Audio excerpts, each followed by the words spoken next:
One to one பக்தி நேயர்களுக்கு வணக்கம். நான் கலைப்பிரியா பழனி. இன்னைக்கு நம்ம கூட யார் இருக்காங்க அப்படின்னா டாக்டர் தீபா அருளாளன் மேம் தான் இருக்காங்க. வணக்கம் மேம். வணக்கம்.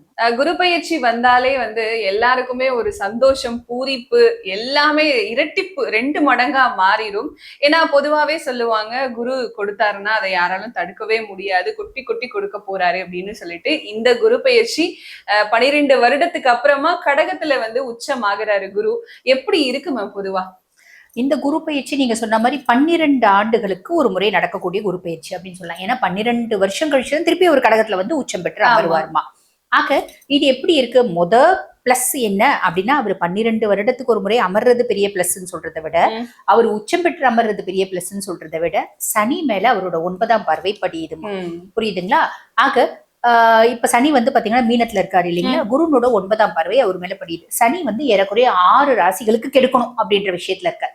மேஷ ராசி அன்பர்களுக்கு 7 நாட்டு சனியா இருக்காரு, சிம்ம ராசி அன்பர்களுக்கு அஷ்டம சனியா இருக்காரு, கன்னி ராசி அன்பர்களுக்கு கண்டக சனியா இருக்காரு, தனுசு ராசி பர்சனாலிட்டிஸ்க்கு அர்த்தாஷ்டம சனியாகும், கும்பராசி பர்சனாலிட்டிஸ்க்கு பாத சனியாகும், மீன ராசிக்கு ஜென்ம சனியாகவும் இருக்கு. ஆக இந்த 6 பேரை கெடுக்கணும் அப்படின்ற ஒரு விஷயத்தோட ஒரு முடிவோட சனி பகவான் இருக்காரு. இப்ப குருனோட உச்ச பார்வை 9ஆம் பார்வை சனி மேல பண்றதுனால எல்லாளவும் கெடுக்க போறது இல்லை. இவங்க எல்லாருக்கும் ஒரு பெரிய ரிலீஃப். என் மூளைய பாத்தீங்கன்னா தின்னுட்டே இருந்த சனி, என்னை இரிட்டேட் பண்ணிட்டே இருந்த சனி ஆல்மோஸ்ட் நல்லிஃபை ஆயிடுறாரு. இது ஒரு பெரிய பிளஸ்மா. ரெண்டாவது, மத்த 6 ராசிகளுக்கு அவர் நல்லது செய்யணும்ன்ற பொசிஷன்ல தான் இருக்கார். நல்லது செய்யணும் பொசிஷன்ல இருக்கவர் குருனோட பார்வை பண்றதுனால கடகட கடகட நிறைய நல்லது செய்ய போறார். ஆக ஆண்டிகோல் நீங்க பாருங்க, 12 ராசிகளுக்கும் குரு பயிற்சினால நன்மைகள் அப்படின்றது உண்டு. பர்சன்டேஜ் டிஃபரன்சஸ் இருக்கு. ஏரியா வைஸ் என்னென்ன விதத்துல இவங்களுக்கு நற்பலன்கள் மாறப்போகுது அப்படின்ற வித்தியாசம் இருக்கே தவிர ஏதோ ஒரு விதத்துல நல்லது அப்படின்றது 12 ராசிகளுக்கும் இருக்கு. இதுதான் ஒரு சூப்பரான விஷயம் அப்படின்னு சொல்லலாம். கண்டிப்பா மேம், சூப்பரான குரு பயிற்சி இது. யாருமே மிஸ் பண்ணிடாதீங்க அப்படிங்கறத நம்ம சொல்லியிருக்கோம். ஒவ்வொரு ராசிகளுக்கும் எப்படி இருக்குன்னு பாக்கலாம். கண்டிப்பா கண்டிப்பா.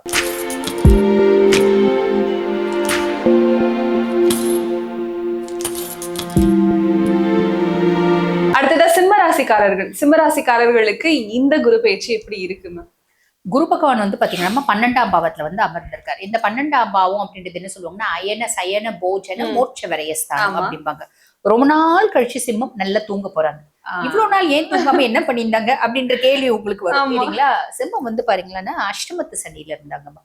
அதுவும் சில சிம்மம் அஷ்டமத்து சனி தசை பாத்தீங்கன்னா சந்திர தசையா இருக்கும்.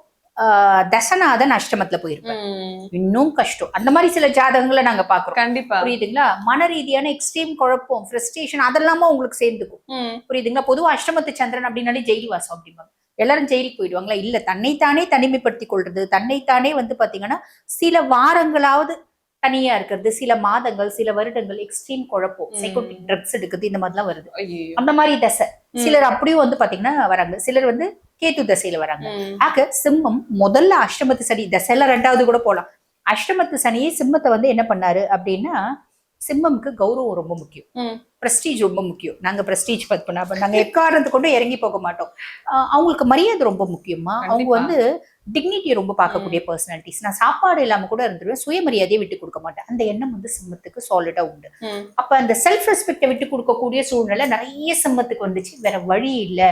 எனக்கு நடிக்க தெரியாது, எனக்கு நடிக்க பிடிக்கவும் பிடிக்காது, ஆனா இந்த காலகட்டத்துல என்னால நடிக்க முடியல, என் மனசுக்குள்ள பெரிய போராட்டத்துல நான் இருக்கேன் அப்படின்ற குடும்பத்துல அப்படி ஒரு சிம்மமும் உண்டு. வேலை செய்யற இடத்துல என்னால நீ எனக்கு ஈக்குவல் புத்திசாலித்தனமே உனக்கு கிடையாது. சிம்மத்துக்கு யார்கிட்டயும் கையை கட்டி வேலை செய்ய பிடிக்கும். அப்படி கையை கட்டி ஒருத்தவங்க கிட்ட வேலை செய்யறாங்கன்னா அவன் என்னை விட சுப்பீரியரா இருக்கும். அவனுக்கு அறிவே கிடையாது. அவன் போய் நான் வேலை செய்யணும். அதுவும் அவன் என்ன ரொம்ப டார்கெட் பண்ணி நான் முட்டாளுன்ற மாதிரி என்ன பண்றான், கார்னர் பண்றான். அதனால நான் வேலையை தூக்கி போட்டு வந்துட்டேன். பெரிய வேலையை தூக்கி போட்டு வந்த சிம்மம் எத்தனையோ ஓட்டுமா. வேற வழி இல்லாம வேலை செய்யற இடத்துல ரொம்ப பல்ல கடிச்சு டெய்லி கொடுமை அனுபவிக்கிற சிம்மம் உண்டு. உடல் சார்ந்த உபாதைகள் குடும்பத்தை எப்பயுமே கண்ட்ரோல்ல வச்சுருக்கும். இந்த காலகட்டம் குடும்பமும் கண்ட்ரோல்ல இல்லை. இப்படி சனியினால நிறைய டார்கெட்டான சிம்மராசி அன்பர்கள் இப்ப சனி அஷ்டமத்து சனியாவே தான் இருக்காரு. குருனோட 9ஆம் பார்வை அவர் மேல பண்றதுனால சனி முழுசும் உங்களை விட்டு பாத்தீங்கன்னா இவங்களை ஃப்ரீ பண்ணிட்டு போயிடுறாரு. இது ஒரு பெரிய பிளஸ். அதனாலதான் குரு 12ஆம் பாவத்துல உட்கார்ந்த உடனே நல்லா சாப்பிடுறாங்க, ரொம்ப நாள் கழிச்சு நல்லா தூங்குறாங்க, நிம்மதியா இருக்காங்க. அதே மாதிரி சிம்மத்துக்கும் சுபவரையம் அப்படின்றது சாலிடா உண்டுமா. நிறைய சிம்மராசி என்பர்கள் சுபவரையும் அப்படின்ற பட்சத்துல ஒரு வீடு கட்டுறது, சொத்து பத்து வாங்குறது, நிலப்புலம் வாங்குறது, வண்டி வாகனம் வாங்குறது அப்படின்னு கம்ஃபர்ட்டா இருப்பாங்க. பிள்ளைங்களை வெளிநாடு அமைச்சு படிக்க வைக்கிறது, வெளிநாடு டூர் போறது, முக்கியமா ஆன்மீகம் சார்ந்த சுற்றுலா போறது, இப்படி நிறைய நல்ல விஷயம் நடக்க போதுமா. கண்டிப்பா நல்ல விஷயங்கள் நிறைய இருக்கு அப்படின்னு சொல்லியாச்சு. ஆனா கொஞ்சம் நெகட்டிவும் இருக்குமா, அதனால கொஞ்சம் அந்த விஷயங்களை பார்த்து இருந்துக்கோங்கன்னு சொன்னா என்ன விஷயங்களா இருக்கு? ராகு 7ல இருக்காருமா. 7ல இருக்க ராகு 12ஆம் மாசம் வரைக்கும் 7ல தான் இருப்பாரு. இப்போ உதாரணத்துக்கு அவங்களோட லைஃப் பார்ட்னர் கிட்ட அவங்க கொஞ்சம் உஷாரா தான் இருக்கணும். ரொம்ப நாளாவே நாங்க உஷாரா தாங்க இருக்கோம் அப்படின்னு தான் சொல்லுவாங்க. உண்மை என்ன அப்படின்னா, இப்ப சிம்மராசி ஒரு ஆண்கள்னு வச்சுக்கோங்களேன், ஒய்ஃப் வந்து இது நாள் வரைக்கும் வேலைக்கு போயிருக்க மாட்டாங்க. இப்ப திடீர்னு பக்கத்துல படிச்சே இருக்கு இல்ல அப்படின்னு கூட வச்சுக்கோங்களேன், பக்கத்துல ஒரு கம்பெனி ஆரம்பிச்சிருக்காங்க. இப்பெல்லாம் வந்து கம்பெனி ஆரம்பிச்சா ஊருக்கு பஸ் அனுப்புறாங்க, கம்பெனியை பிக்கப் பண்ணி கம்பெனியை ட்ராப் பண்ற மாதிரி. அந்த மாதிரி எங்களுக்கும் ஒரு அமைப்பு வந்துச்சுங்க. எங்க ஒய்ஃப் வந்து போகணும்னு கேட்டுச்சு, கேட்கல, சொல்லுச்சு. முதல்ல கேட்கல, சொல்லுச்சு. ஏன்னா எனக்கு தான் நேரம் பெருசா நல்லா இல்லையா, அதனால கேட்டு இந்த லேடி இப்ப சொல்ல ஆரம்பிச்சிருச்சு. சோ ஜஸ்ட் அன் இன்ஃபர்மேஷன் சொல்லிட்டு வேலைக்கு போக ஆரம்பிச்சிச்சு. வேலைக்கு போயிட்டு 3 மாசத்துல பையனுக்கு பல்சர் வண்டி புக் பண்ணிருச்சு, பல்சர் வண்டி வாங்கி கொடுத்துருச்சு. வாங்கி கொடுத்து இப்ப எப்படி பேசுது அப்படின்னா, உலகத்திலேயே அதி புத்திசாலி அதுதான், உலகத்திலேயே அதி திறமசாலி அதுதான், நான் எதுக்குமே பிரயோஜனம் இல்லை அப்படின்ற மாதிரி என்ன கார்னர் பண்ணுது, என்ன டிகிரேட் பண்ணுது அப்படின்ற ஒரு அமைப்பு. வேற வழி இல்லை, அமைதியா தான் இருக்கும். வெள்ளை காக்கா பறக்குதுனால ஆமா, பச்சை காக்கா பறக்குதுனால ஆமா, சிவப்பு காக்கா பறக்குதுனால ஆமா, ஆமான் சாமி அப்படிதான் சாமி அப்படின்னு நீ போடுற வரைக்கும் தான் லைஃப் ஸ்மூத்தா போகும். எனக்கு வந்து ஃபேமிலியை பத்தி கவலை இல்லை, எனக்கு மனைவியை பத்தி கவலை இல்லைன்னா நீ ரியாக்ட் பண்ணலாம். குழந்தைங்களை பத்தின கவலை சிம்மத்துக்கு உண்டு. குழந்தைங்களை வந்து நல்ல ஒரு கௌரவமா செட்டில் பண்ணுன்ற எண்ணம் சிம்மத்துக்கு உண்டு. அதனால வேற வழி இல்லை, அட்ஜஸ்ட் பண்ணிப்போம்.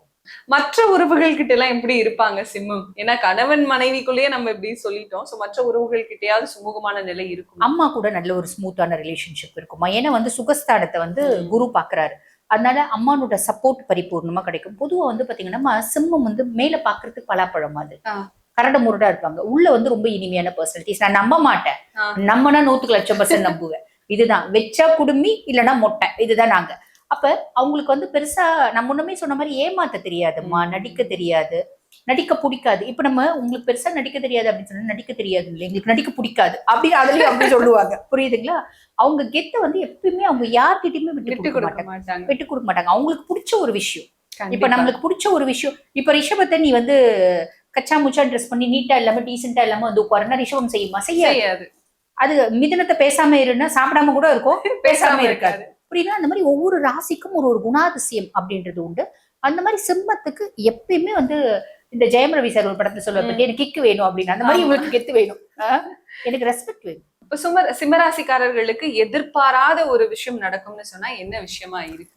ஃபாரின் போறதுக்கான ஆப்பர்ச்சுனிட்டி ஜாஸ்தி உண்டுமா. வெளிநாடு போகணும் அப்படின்னு கனவு இருந்துச்சு அப்படின்னு சாலிடா வெளிநாடு போகும். கண்டிப்பா இப்ப அந்த ஆப்பர்ச்சுனிட்டியை யூஸ் பண்ணிக்கலாம், நல்ல விதமா தான் முடியும். கண்டிப்பா மேம். இப்ப சிம்மராசிக்காரர்கள் எந்த கடவுள் வழிபாடு செய்யலாம்? அஷ்டமத்து சனியில தானமா இருக்காங்க.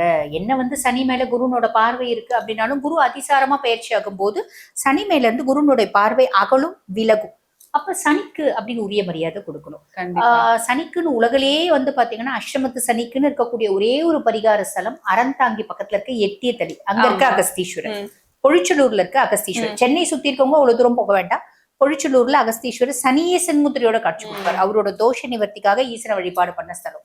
ரெண்டுத்துல எதுனாலும் போயிட்டு வழிபாடு பண்ணிட்டு வராங்க அப்படின்னா நிறைய நல்லது நடக்கும். ஒவ்வொரு ராசிகளுக்கும் பாசிட்டிவான விஷயங்கள் இருக்கு, நெகட்டிவான விஷயங்கள் இருக்கு. அது மட்டும் இல்லாம நீங்க எதிர்பார்க்காத ஒரு விஷயம் உங்க வாழ்க்கையை மாத்த போகுது அப்படின்னு சொல்லிட்டு ரொம்ப விளக்கமா தெளிவா சொல்லியிருக்கீங்க. ரொம்ப நன்றி மேம். நன்றி.